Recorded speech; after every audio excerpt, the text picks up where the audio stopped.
ये चैप्टर हम लोग ले रहे हैं revision. Chapter number 8 public finance in India. Now सबसे पहले तो स्टार्ट करेंगे तो मीनिंग ऑफ पब्लिक फाइनेंस से। सो पब्लिक फाइनेंस को फिस्कल इकोनॉमिक्स भी बोलते हैं, पब्लिक सेक्टर इकोनॉमिक्स भी बोलते हैं। हालांकि पब्लिक फाइनेंस ही ज्यादातर वर्ड यूज होता है, फिस्कल कभी कभार यूज होता है, बट पब्लिक फाइनेंस ही ज्यादातर यूज होता है।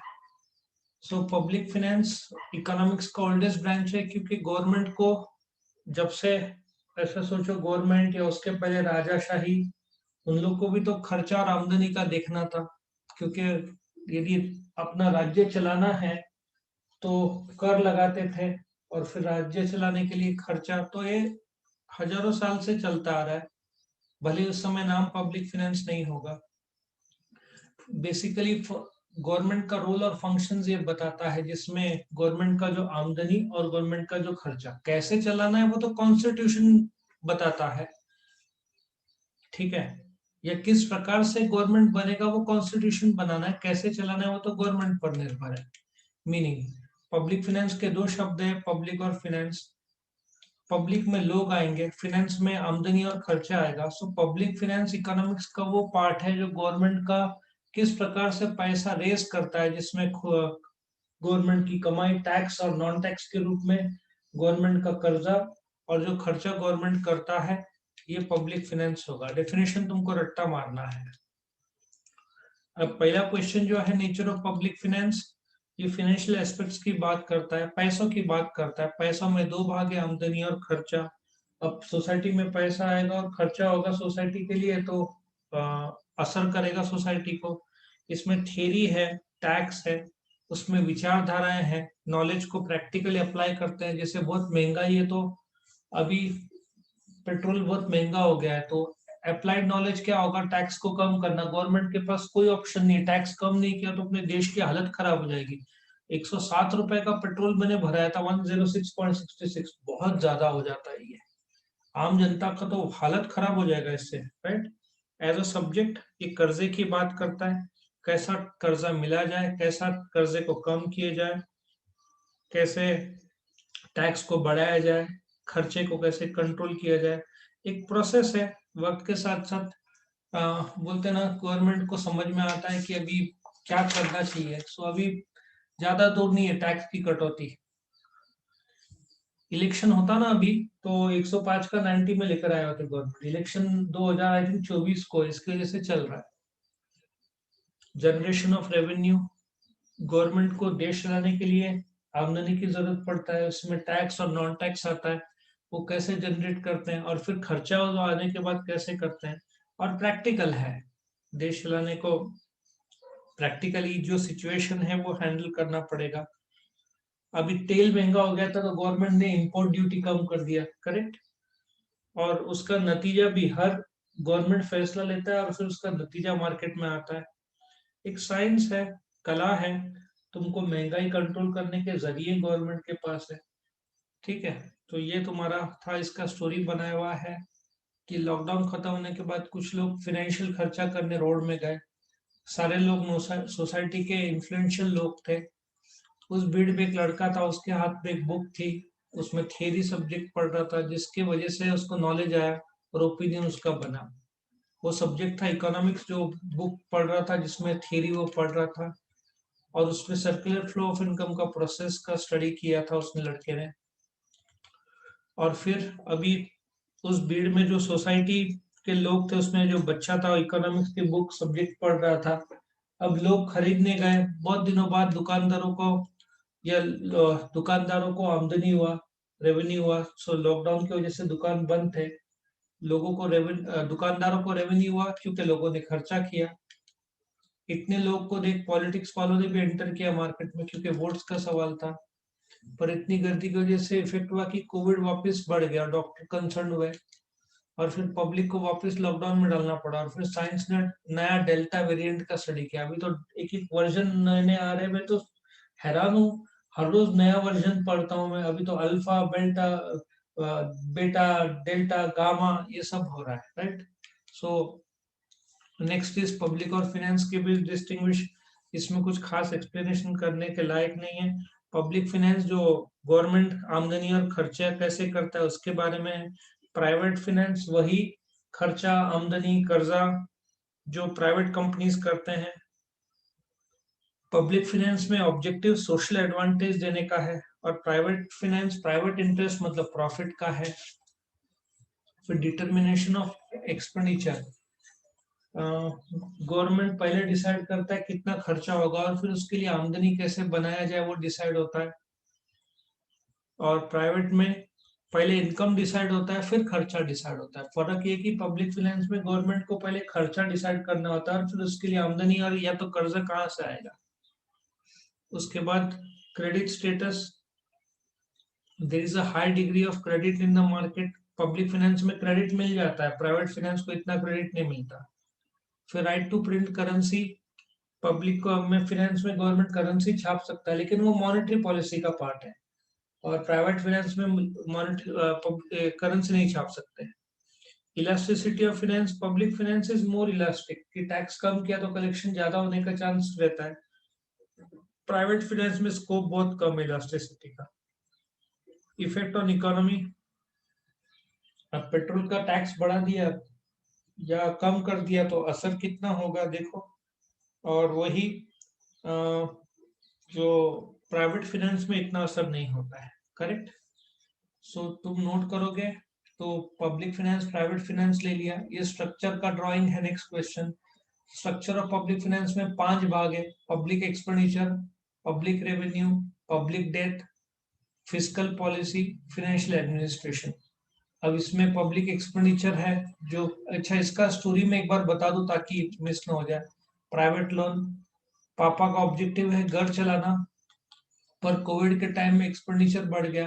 पापा डिटरमाइंड थे, पैसा कम पड़ रहा था तो एचडीएफसी में गए क्रेडिट मांगने, पर एचडीएफसी ने आप कहा आपका स्टेटस नहीं बैठता लोन के लिए, बैंक मना कर देता है। इसलिए पापा नासिक रोड करेंसी प्रेस में जाते हैं करेंसी प्रिंट करवाने, पर फाइनेंस की जरूरत से ज्यादा प्रिंट करके, पर जरूरत से ज्यादा नोट का प्रिंटिंग कर देते हैं तो डिमांड इलास्टिक हो जाता है। ज्यादा ज्यादा करेंसी की वजह से डिमांड बढ़ता है जिसकी वजह से इकोनॉमी में इन्फ्लेशन का इफेक्ट आता है। ठीक है, जिससे सोसाइटी में गरीब पर बुरा असर पड़ता है। तुम देखो पेट्रोल ये सब से हर चीज महंगा हो गया तो सोसाइटी पर तो असर पड़ेगा ही। ये स्ट्रक्चर ऑफ पब्लिक फाइनेंस के 5 भाग जो थे, public expenditure, revenue, death, fiscal policy और एडमिनिस्ट्रेशन। अब पब्लिक एक्सपेंडिचर तुम्हारे सामने आ रहा है, जो गवर्नमेंट खर्चा करता है उसमें अगेन सेंट्रल, स्टेट और म्यूनसिपालिटी आ जाएगा। और 200 साल पहले पहले खर्चे के बारे में ज्यादा सोचते थे, कि कैसे मैनेज किया जाए। मॉडर्न गवर्नमेंट बोल सकते ना, नहीं ऐसा बोलना चाहिए कि 200 साल पहले गवर्नमेंट का दखलंदाजी कम था, लेकिन आजकल गवर्नमेंट को कुछ ऑब्लिगेशन जैसे डिफेंस, सिविल के खर्चे करने ही होते हैं, तो फिलहाल ये ऑब्लिगेटरी फंक्शन है कि जो गवर्नमेंट टाल नहीं सकते। और कुछ सोशल डेवलपमेंट के भी फंक्शन है, एजुकेशन, हेल्थ, ठीक है, ये भी आजकल गवर्नमेंट खर्चे करते हैं। फिर तुम्हारा जो क्लासिफिकेशन है इसमें, इधर पब्लिक के क्लासिफिकेशन दिया है लेकिन इधर मैं बता दूं, रेवेन्यू एक्सपेंडिचर जो पुलिस फोर्स को मेंटेन करना, गवर्नमेंट को संभालना, मेडिकल का खर्चा, पब्लिक हेल्थ, गवर्नमेंट का, गवर्नमेंट हॉस्पिटल में फ्री इलाज रहता है, ठीक है ना। तो ये रेवेन्यू एक्सपेंडिचर जो रेवेन्यू मेंटेन करने के लिए गवर्नमेंट खर्चा करता है, ठीक है। और कैपिटल एक्सपेंडिचर जिसमें रोड्स, डैम्स, ब्रिजेस ये सब बनते हैं, या कर्जा दिया सेंट्रल गवर्नमेंट ने किसी स्टेट को, किसी देश को, ये कैपिटल एक्सपेंडिचर होता है। डेवलपमेंटल जिससे देश का डेवलपमेंट होता है, रोड, रेलवे, डैम्स, ब्रिजेस। और नॉन डेवलपमेंटल जिसमें, कहाँ गया, ऊपर होगा नॉन डेवलपमेंटल, हाँ, जिसमें डेवलपमेंट होता नहीं, जैसे कि डिफेंस के लिए खर्चा, डेवलपमेंट थोड़ी, एक बुलेट फायर किया कि बुलेट खत्म हो गया, या पगार देना, इससे डेवलपमेंट नहीं होता है, मेंटेन होता है देश बस, ठीक है। और ये एक्सपेंडिचर का लिस्ट था। फिर ये जो था रीजन, इसका नेक्स्ट क्वेश्चन था reason for growth in public expenditure, क्यों इतना बढ़ गया। उसका कारण तुम्हारे सामने है कि गवर्नमेंट के एक्टिविटीज बड़े हैं, ये रहा तुम्हारे सामने। ठीक है, इसमें ही देख लेते अपन चाहिए तो। गवर्नमेंट के एक्टिविटीज, एजुकेशन, पब्लिक हेल्थ, ठीक है ना, इसमें बड़े हैं। और गवर्नमेंट का तो खर्चा बढ़ना ही है, पॉपुलेशन जैसे बढ़ा है तो अनाज सब बंदोबस्त करना पड़ता है। अभी भी दाल ये सब अपने देश में कम पड़ रहा है, इंपोर्ट करना पड़ता है। अर्बनाइजेशन, अभी 6 लाख गांव है, सब जगह इलेक्ट्रिसिटी अभी अभी शायद पहुंचा है, लेकिन रास्ते अभी तक 6 लाख के गांव में पूरे तरीके से नहीं है। तो ये सब तो खर्चा करना ही पड़ता है। वाटर सप्लाई ले लो, इलेक्ट्रिसिटी ले लो, रोड्स ले लो, स्कूल कॉलेजेस ले लो, ये सब तो लगता ही है। ठीक है ना।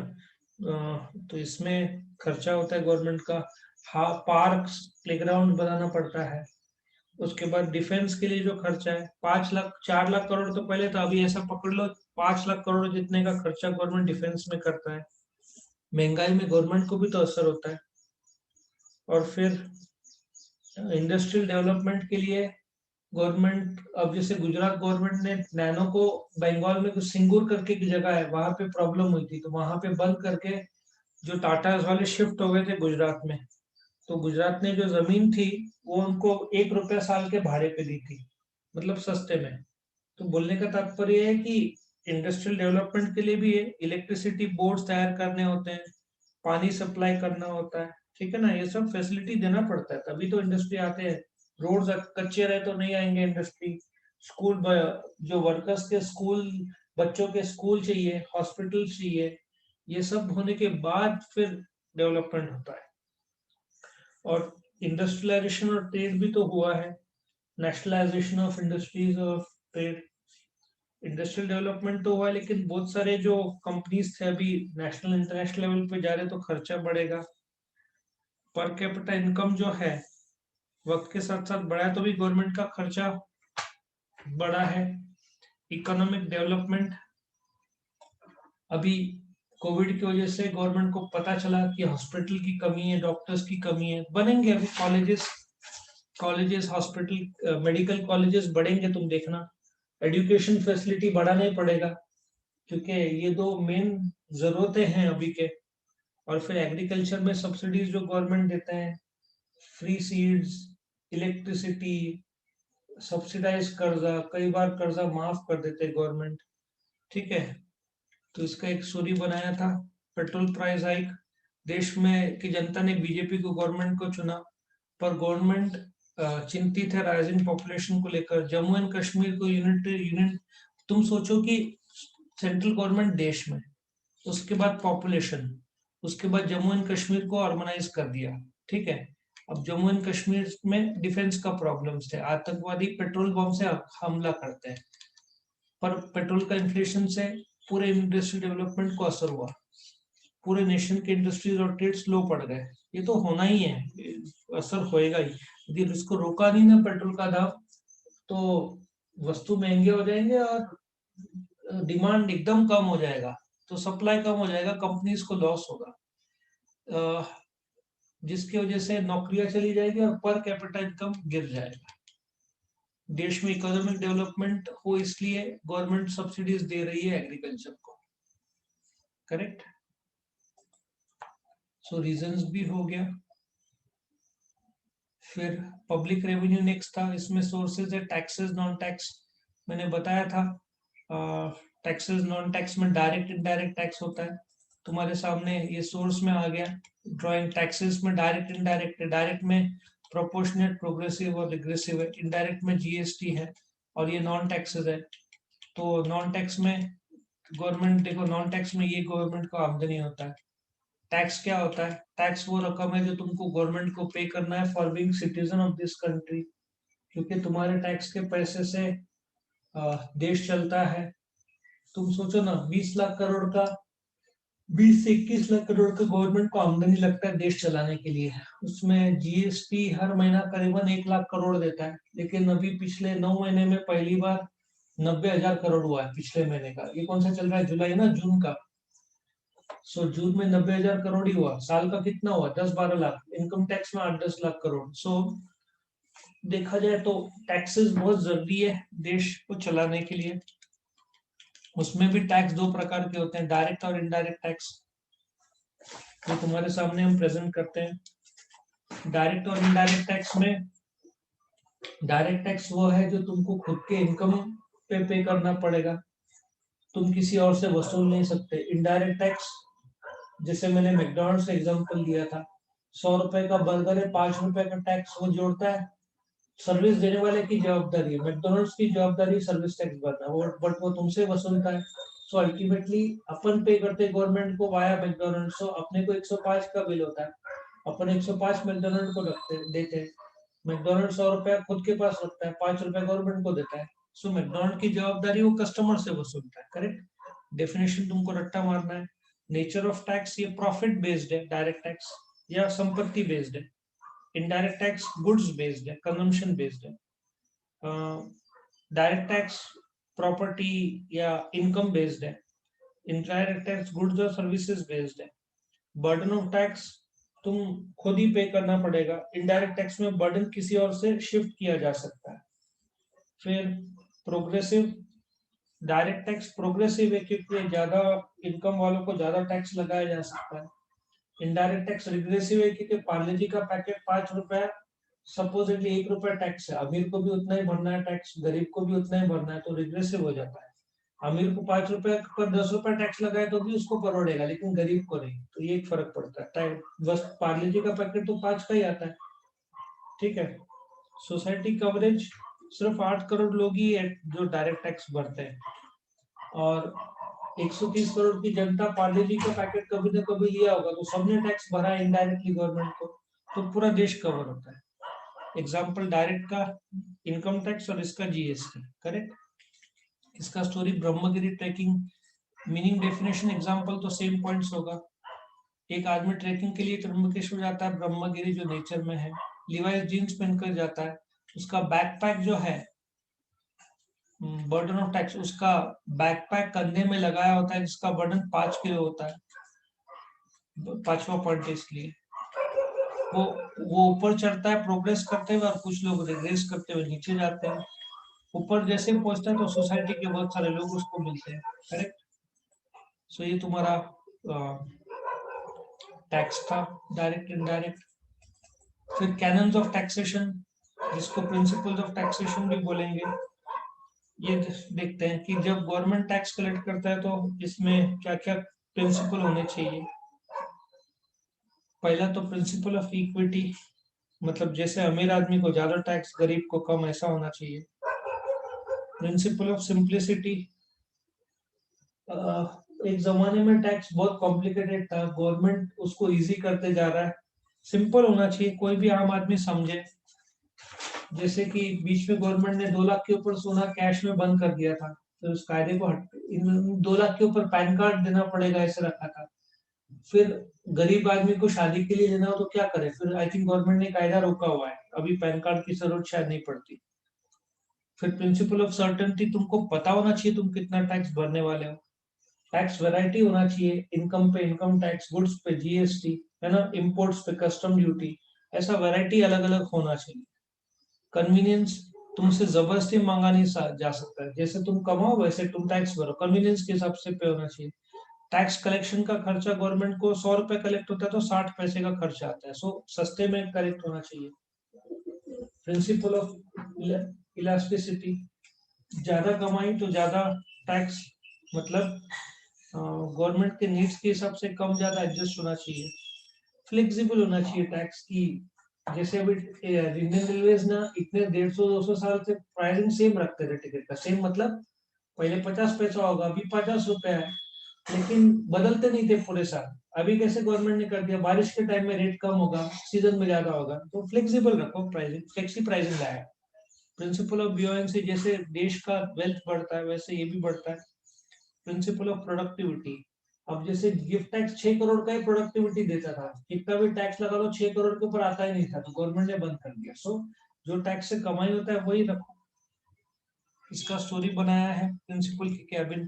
प्रिंसिपल, एक लड़का स्टूडेंट जाता है कैबिन में, प्रिंसिपल सर के पास इक्विटी शेयर्स है, तो वो लोग, प्रिंसिपल पूछता है स्टूडेंट को तेरे पास कितने शेयर है, कौन से शेयर है, लड़का बोलता है मैं सिंपल लाइफ जीता हूँ, मेरे पास कोई शेयर नहीं। और पैसे कमाने का फिलहाल कोई सर्टेनिटी भी नहीं है। तो प्रिंसिपल उसको बोलता है कि कमाई का वैरायटी होना चाहिए, जैसे सोना चांदी घर वैसे इन्वेस्ट होना चाहिए। तो लड़का बोलता है फ्यूचर में कन्वीनियंस के हिसाब से इन्वेस्ट करूंगा, पर फिलहाल तो मैं इकोनॉमिक्स की पढ़ाई कर रहा हूँ जिसमें इलास्टिसिटी चैप्टर पढ़ रहा हूँ। फिर सवेरे उठ के मैं फ्लेक्सिबिलिटी के लिए 8 बार सूर्य नमस्कार करता हूँ, और फिर वो नमस्कार करने के बाद मैं लाइफ बॉय साबुन से नहाता हूँ, जिससे पूरा दिन मेरा प्रोडक्टिविटी बना रहता है। करेक्ट? ये तुम्हारा कैनन था। और इसमें ये भी आता है, ये दो चीजें बता दूंगा पब्लिक डेथ से पहले। ये बताऊंगा मैं तुमको क्या बोलते हैं, टैक्स के 3 प्रकार मैंने बताया था ना, ये कहाँ गया, एक मिनट। अभी हम जो ले रहे हैं ये सिंपल सा कंसेप्ट ले रहे हैं, तुम्हारा जो प्रोग्रेसिव और प्रोपोर्शनेट और ये जो रिग्रेसिव का जो है वो ले रहे हैं हम, ठीक है। सो प्रोपोर्शनेट, प्रोग्रेसिव और रिग्रेसिव टैक्स क्या होता है। जब टैक्स लगता है तो फर्क पड़ता है, प्रोग्रेसिव रहा या रिग्रेसिव रहा। तो इसको कैसे समझना है वो अभी देखेंगे। सबसे पहले तो समझो प्रोपोर्शनेट टैक्स, जैसे मैंने बताया था दुबई में जाओ कुछ भी चीज का 5% ही, सब जगह टैक्स सेम, ठीक है। कोई भी गुड्स खरीदो 5% टैक्स है। प्रोग्रेसिव मतलब ज्यादा इनकम पे ज्यादा टैक्स। रिग्रेसिव मतलब जैसे मैंने बताया कि पार्ले जी का पैकेट में 5 रुपए के पैकेट में 1 रुपया टैक्स है, तो गरीब को असर करेगा, अमीर को नहीं। तो अमीर 5 रुपया तो आराम से दे देगा जिसमें 1 रुपया टैक्स है, गरीब भी 5 रुपया देना पड़ेगा जिसमें 1 रुपया टैक्स है, बट अमीर को फर्क नहीं पड़ेगा बट गरीब को फर्क पड़ेगा। तो उसको रिग्रेसिव बोलते हैं। उल्टा ऐसा होना चाहिए कि अमीर को ज्यादा टैक्स और गरीब को कम। लेकिन जीएसटी में क्या होता है, एमआरपी में टैक्स शामिल रहता है, तो अमीर और गरीब को सेम एमआरपी देना होता है, लेकिन टैक्स का हिस्सा गरीब को तकलीफ होता है उसमें। जीएसटी मैंने ऐसा बताया था, ठीक है। ये प्रोपोर्शनेट, प्रोग्रेसिव और रिग्रेसिव था। इनडायरेक्ट टैक्स में जैसे मैंने जीएसटी के बारे में बताया था, अब जीएसटी का एक्सप्लेनेशन वापस नहीं कर रहा हूँ, सिर्फ ऐसा सोचो कि एक जमाने में मैन्युफैक्चर पे इंडिया का जो टैक्स था उसको एक्साइज बोलते थे, सेल करते थे तो सेल्स टैक्स बोलते थे, पिक्चर देखना है तो एंटरटेनमेंट टैक्स लगता था, म्युनिसिपल एरिया में गुड्स जाएगा तो ऑक्ट्रॉय लगता था, टीओटी एक टैक्स और टर्नओवर टैक्स। गवर्नमेंट ने सबको बंद कर दिया और अभी सिर्फ जीएसटी लागू होता है। तो जीएसटी इनडायरेक्ट टैक्स है, गुड्स और सर्विसेज पे। सर्विस टैक्स था, सर्विस देते हो तो सर्विस टैक्स था, सब बंद कर दिया। अभी जीएसटी लागू कर दिया, उसमें 0, 5, 12, 18 और 28 ऐसे 5 रेट्स है। कुछ लोग पॉलिटिकल पार्टीज बोल रहे थे एक ही रेट रखो, हांगकांग या सिंगापुर में एक ही रेट है, दुबई में एक रेट है वैट। तो इंडिया में पॉसिबल नहीं है, क्योंकि इंडिया में एक रेट रखा, तुम मर्सिडीज बेंज और पार्ले जी पे एक रेट नहीं रख सकते। पार्ले जी पे 0.5% होगा, कम होगा, लेकिन मर्सिडीज बेंज पे 28% है। तो लग्जरी प्रोडक्ट्स पे ज्यादा रहता है, नॉर्मल प्रोडक्ट्स पे बहुत कम रहता है। तो बोल सकते हैं कि जीएसटी 2-3, मेरे हिसाब से 3 रेट, 3 से 4 रेट तक ठीक है। गवर्नमेंट धीरे धीरे कम कर ही देगा इसे। हो सकता है 12 को हटा के या 5 को हटा के 8 या 9 कर दे, ऐसा कुछ कर सकता है गवर्नमेंट। देखिए अभी गवर्नमेंट क्या करता है, ठीक है। फिर नॉन टैक्स में जो गवर्नमेंट को फीस मिलता है, जैसे तुम आधार कार्ड बनाते हो तो 50-100 रुपए लगता है, पासपोर्ट बनाते हो तो 1,500-2,000 रुपए लगता है, ड्राइविंग लाइसेंस बनाते हो तो 466 रुपीज लगता है। ये सब गवर्नमेंट को फीस के तौर पर मिलता है, ठीक है। उसके बाद में price of public goods and services, जो अब रेलवे तो 100% गवर्नमेंट का है, तो रेलवे का जो कलेक्शन होता है टिकट का, फ्रेट का, पोस्ट पोस्ट से जो गवर्नमेंट को मिलता है। इंडिया का पोस्ट ऑफिस वर्ल्ड का सबसे बड़ा है, करीबन 1.5 लाख पोस्ट ऑफिस है इंडिया में, ठीक है। फिर स्पेशल असेसमेंट क्या होता है कि अभी रास्ते बन रहे हैं, रोड्स बन रहे हैं, तो हो सकता है म्यूनसिपैलिटी कोई स्पेशल टैक्स लगाए, ठीक है ना, एक्स्ट्रा रोड, एनर्जी, वाटर के लिए। तुम्हारे घर पट्टी के बिल में सब लगता है, रोड्स पे मतलब जो साफ सफाई होता है ना, सबका टैक्स गवर्नमेंट लगाता है। फाइन और पेनल्टी, मास्क नहीं पहनने का फाइन 500 रुपया, फिर लाइसेंस नहीं होने का फाइन, पेनल्टीज लगते हैं। जैसे अभी दुकान खुले थे, 5,000 का जो फाइन गवर्नमेंट लगाता है, ये सब गवर्नमेंट का कलेक्शन है।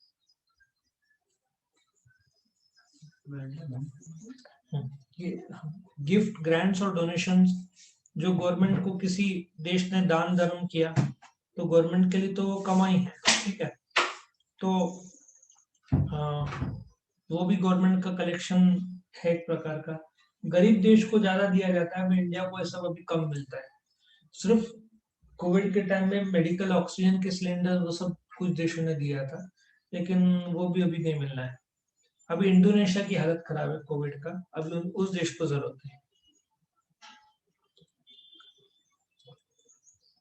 फिर स्पेशल लेवरेज, तुम्हारा अल्कोहल, इंटॉक्सिकेंट जो है ना, दारू, ये सब पे टैक्स 100% के ऊपर है। सब में 110, ऐसे 100-200% इतने तक चला जाता है। फिर बोरिंग्स, गवर्नमेंट कर्जा लेता है वर्ल्ड बैंक से, अमेरिका से, जापान से, इंटरनेशनल मॉनेटरी फंड से, करेक्ट। सो ये तुम्हारा नॉन टैक्स रेवेन्यू था। जीएसटी मैंने बता दिया। पब्लिक डेथ, ये इसमें मैंने बताया था। नॉन टैक्स तो मैंने बता दिया है। टैक्स बता दिया है तुमको, डायरेक्ट इनडायरेक्ट टैक्स हो गया, ये उसका स्टोरी भी बता दिया है तुमको। प्रिंसिपल्स बता दिया, करेक्ट। और ये भी हो गया। पब्लिक डेथ लेते हैं। पब्लिक डेथ जब गवर्नमेंट को कर्जा लेना पड़ता है, देश चलाने के लिए आमदनी कम पड़ रहा है, खर्चा ज्यादा है, तो पब्लिक डेट लेते हैं। और उसमें दो प्रकार है, इंटरनल जो भारत के भीतर से लेंगे, सिटीजन बैंक, सेंट्रल बैंक संस्थाओं से, बैंक, बिजनेस हाउसेस से। External, world bank, IMF, foreign की गवर्नमेंट से कर्जा लेंगे। तो इंटरनल डेट और एक्सटर्नल डेट में फर्क क्या है वो देखते हैं।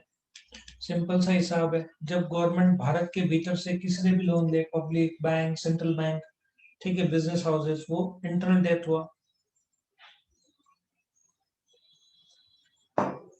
एक्सटर्नल डेट जब गवर्नमेंट बोरो करता है बाहर से, उसको एक्सटर्नल डेट बोलते हैं।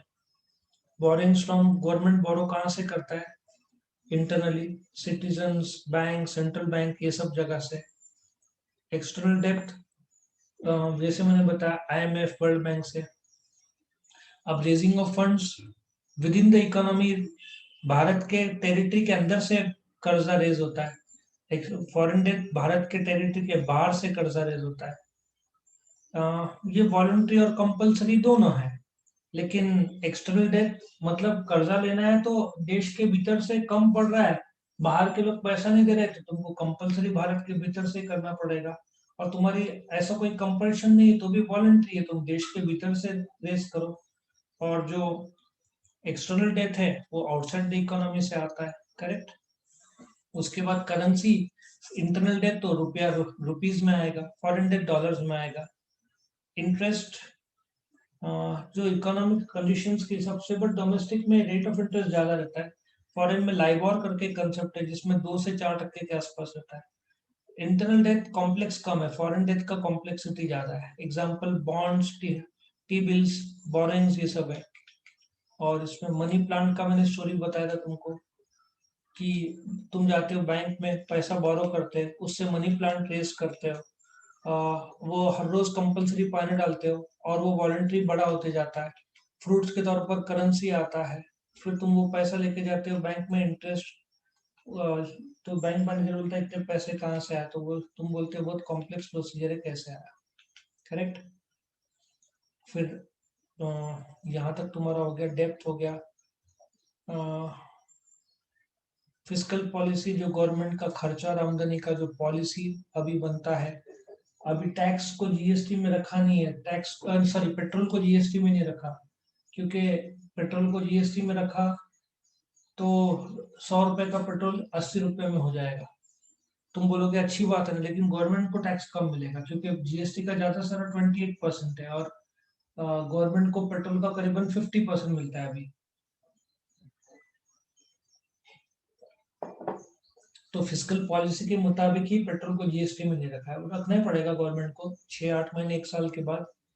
देश को चलाने के लिए जो एडमिनिस्ट्रेशन है, आमदनी, खर्चा, कर्जा, इसको फाइनेंशियल एडमिनिस्ट्रेशन बोलते हैं। इसके लिए गवर्नमेंट बजट बनाता है। तो बजट क्या है? एक फ्रेंच वर्ड बुगेट से डिराइव्ड है, जो कि एक लेदर पर्स था जहाँ लोग पैसा बचाते थे। तो इंट्रोडक्शन, ये फाइनेंशियल एडमिनिस्ट्रेशन का भाग है। अलग अलग 7 डॉक्यूमेंट्स बनते हैं बजट के। 7 डॉक्यूमेंट से ज्यादा तुम सोचो, सेंट्रल स्टेट गवर्नमेंट दोनों को बनाना है। मीनिंग क्या है? बजट एक फाइनेंशियल स्टेटमेंट है जो भविष्य के लिए बनाया जाता है, आने वाले साल के लिए बनाया जाता है। उसमें आमदनी और खर्चा होता है। 1 अप्रैल टू 31 मार्च है। डेफिनेशन, एक ऐसा डॉक्यूमेंट है जिसमें आमदनी और खर्चा गवर्नमेंट का आता है। बजट के 3 प्रकार है। यदि तुम्हारा आमदनी और खर्चा सेम है, सॉरी, आमदनी और खर्चा सेम है तो उसको बैलेंस बजट बोलेंगे। तुम्हारा आमदनी ज्यादा है और खर्चा कम है तो सरप्लस बोलेंगे। डेफिसिट, आमदनी कम है और खर्चा ज्यादा, उसको डेफिसिट बजट बोलेंगे। करेक्ट। सो ये तुम्हारा बजट पर था यहाँ पे। और इम्पोर्टेंस, वैसे तो मैंने बोला है कि इसमें अच्छा नहीं दिया, बट फिर भी तुम 2-3 पॉइंट कर सकते हो चाहिए तो इसमें। Budget is important because government use economic policy के लिए इम्प्लीमेंट करने के लिए करते हैं। उससे प्रोडक्शन साइज और डिस्ट्रीब्यूशन ऑफ इनकम का अंदाजा आता है। अब बस 2-3 पॉइंट्स ही दिया हुआ है तो इसका कोई रेलेवेंस इतना नहीं है। करेक्ट। तो यहाँ पे अपना रिवीजन खत्म होता है।